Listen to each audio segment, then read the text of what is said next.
ঐতিহাসিক সমল সংৰক্ষণত ৰাজ্যৰ পুৰাতত্ব বিভাগৰ হেমাহী যিখন প্ৰতিচ্ছবি সেই হেমাহী প্ৰতিচ্ছবিখন আমি বিভিন্ন সময়ত দেখুৱাইছোঁ NK TVয়ে আৰু আজি আমি দেখাবলৈ লৈছোঁ ঐতিহাসিক ধুধুৱালীৰ ওপৰত থকা যিখন নামটিপুল সেই নামটিপুলৰ যি দুৰৱস্থা সেই দুৰৱস্থা আমি দেখিবলৈ আহিছোঁ আৰু পোনে পোনে মই সামগ্ৰিক যি পৰিৱেশ এই মুহূৰ্তত মই দেখুৱাইছোঁ এয়া হৈছে স্বৰ্গদেউ গদাধৰ সিংহৰ ৰাজত্বকালত নিৰ্মাণ কৰা যি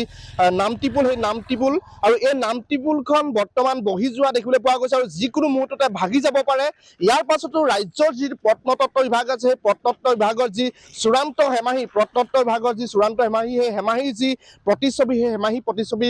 ফুটি উঠিছে। মই যিটো দেখুৱাইছোঁ এই মুহূৰ্তত যিসমূহ বৃহৎ বৃহৎ গাঁত সেই বৃহৎ বৃহৎ গাঁতসমূহ ইতিমধ্যে ইয়াত পৰিস্ফুট হৈ উঠিছে আৰু ইয়াৰ পাছতো ৰাজ্যৰ যিটো লোক নিৰ্মাণ বিভাগ আছে সেই লোক নিৰ্মাণ বিভাগেই হওক অথবা প্ৰত্নতত্ত্ব বিভাগ সেই প্ৰত্নতত্ত্ব বিভাগ আৰু লোক নিৰ্মাণ বিভাগৰ যি অৰিয়া-অৰি সেই অৰিয়া-অৰিৰ ফলতেই ধ্বংসপ্ৰাপ্ত হ'বলৈ ধৰিছে ঐতিহাসিক যি নামটিপুল নামটি নদীৰ ওপৰত থকা যি নামটিপুল সেই নামটিপুল ইতিমধ্যে ধ্বংস হ'বলৈ ধৰিছে আৰু ধুধৰালী যিটো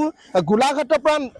নামৰূপলৈকে যি ঐতিহাসিক নাম যি ধুধৰালী আছে সেই ধুধৰালীৰ ওপৰতে আছে নামটিপুলত ঐতিহাসিক এই নামটিপুল আৰু এই নামটিপুলটো যিটো গদাধৰ সিংহই নিৰ্মাণ কৰিছিলে আৰু সেই গদাধৰ সিংহৰ ৰাজত্ব কালৰ পৰা বৰ্তমান কিন্তু এই নামটিপুলৰ যি বৰ্তমান ভগ্নাৱশেষ দেখিবলৈ পোৱা গৈছে এই ভগ্নাৱশেষে কিন্তু বৰ্তমান যিখন চৰকাৰ সেই চৰকাৰখনৰ যি উন্নয়নমূলক যি কৰ্ম সেই কৰ্মৰ এক বিপৰীত প্ৰতিচ্ছবি দাঙি ধৰিছে। আৰু আমাৰ মাজত যিহেতু কৃষক মুক্তি সংগ্ৰাম সমিতিৰ কেন্দ্ৰীয় সমিতিৰ সম্পাদক আছে আমি পোনে পোনে আপোনাৰ ওচৰলৈ যাম। কি ক'ব যিহেতু এখন ঐতিহাসিক সম্পদ নামটিপুল এই নামটিপুলটো যিহেতু গদাধৰ সিংহৰ ৰাজত্বকালে নিৰ্মাণ কৰা হৈছিলে কিন্তু বৰ্তমান এই নামটিপুলটো প্ৰায় ভাগি যোৱা এটা অৱস্থা হৈছে। কি প্ৰতিক্ৰিয়া হ'ব আপোনালোকৰ? দুটা কথা চাওক, প্ৰথম কথা হৈছে এই পথটোৰ দলং নামটিপুলটো দেখিলে আমি ক'ব পাৰোঁ যে উন্নয়ন অসমত কিমান হৈছে। যেতিয়া আমি চৰকাৰক বিভিন্ন ক্ষেত্ৰত সমালোচনা কৰোঁ, সেয়া বিদেশীৰ ক্ষেত্ৰত হওক মূল্য বৃদ্ধিৰ ক্ষেত্ৰত হওক, তেতিয়া চৰকাৰে এটাই কথা কয় যে আমি উন্নয়ন কৰিছোঁ। এই উন্নয়ন কাষতে এখন 7 বছৰ পূৰ্বে নিৰ্মাণ কৰি থোৱা দলং, সেই দলংখন আজি 7টা বছৰে কাৰ্যক্ষম কৰিব নোৱাৰি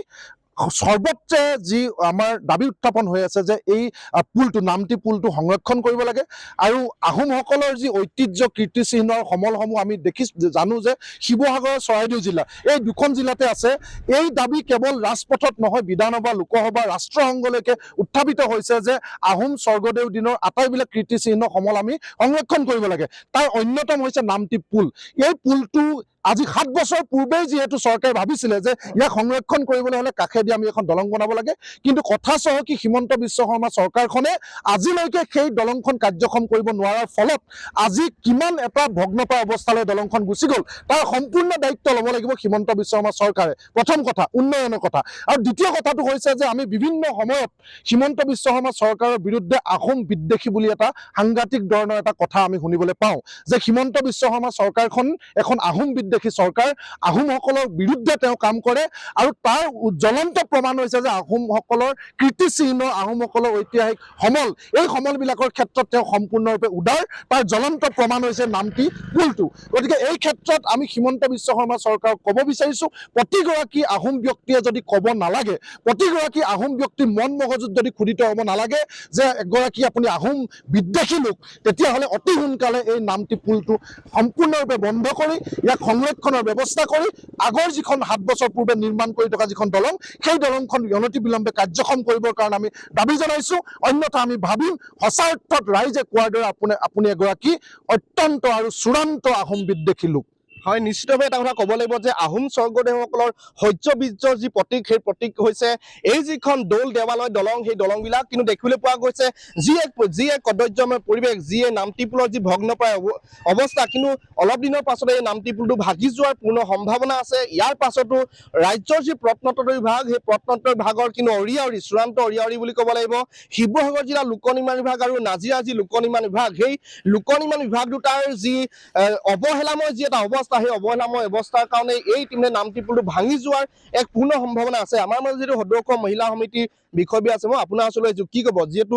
যিয়ে নামটিপুলৰ দুৰৱস্থা ইতিমধ্যে ভাগি যোৱাৰ এটা উপক্ৰম হৈছে, যিকোনো মুহূৰ্ততে ভাগি থাকিব পাৰে, গতিকে কি ক'ব এইটো কেনেকুৱা ধৰণে চৰকাৰৰ কি দৃষ্টিগোচৰ জনাব আপুনি? আমাৰ গদাধৰ সিংহৰ প্ৰতিষ্ঠা কৰা মানে নিৰ্মাণ কৰা আমাৰ যিটো আমাৰ নামটিপুল এইটো আমাৰ চকুৰ আগতে ভাগি শেষ হৈছে। মই চৰকাৰক এটাই অনুৰোধ জনাম, যিটো আমাৰ তাৰ কিনাৰত যিখন দলং বনাই থৈছে সেই দলংখন তেখেতলোকে যাতায়াতৰ বাবে তেখেতলোকে সম্পূৰ্ণ কৰি তোলক, তেতিয়া আমাৰ নামটিপুলটো আমি সুৰক্ষিত কৰি ৰাখিব পাৰিম। আৰু যদি তেখেতসকলে এই ক্ষেত্ৰত অৱহেলা কৰে তেনেহ'লে আমি ৰাস্তালৈ ওলাই আহিবলৈ বাধ্য হ'ম।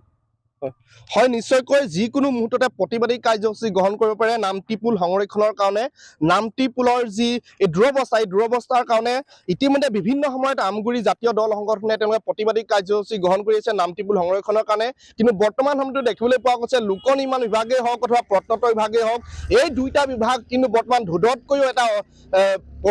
অধম অৱস্থালৈ তেওঁলোকে গতি কৰিছে কিন্তু পৰৱৰ্তী সময়ত লক্ষণীয় হ'ব যিহেতু ইতিমধ্যে কৃষক মুক্তি সংগ্ৰাম সমিতিয়ে তেওঁলোকে যিকোনো মুহূৰ্ততে প্ৰতিবাদী কাৰ্যসূচী গ্ৰহণ কৰাৰ হুংকাৰ দিছে আৰু ইয়াৰ পাছতো লোক নিৰ্মাণ বিভাগেই হওক অথবা প্ৰত্নতত্ত্ব বিভাগেই হওক এই যি নামটি পুল এই নামটি পুল সংৰক্ষণৰ ক্ষেত্ৰত কেনেকুৱা ধৰণৰ পদক্ষেপ গ্ৰহণ কৰিব সেয়া পৰৱৰ্তী সময়তহে লক্ষণীয় হৈ থাকিব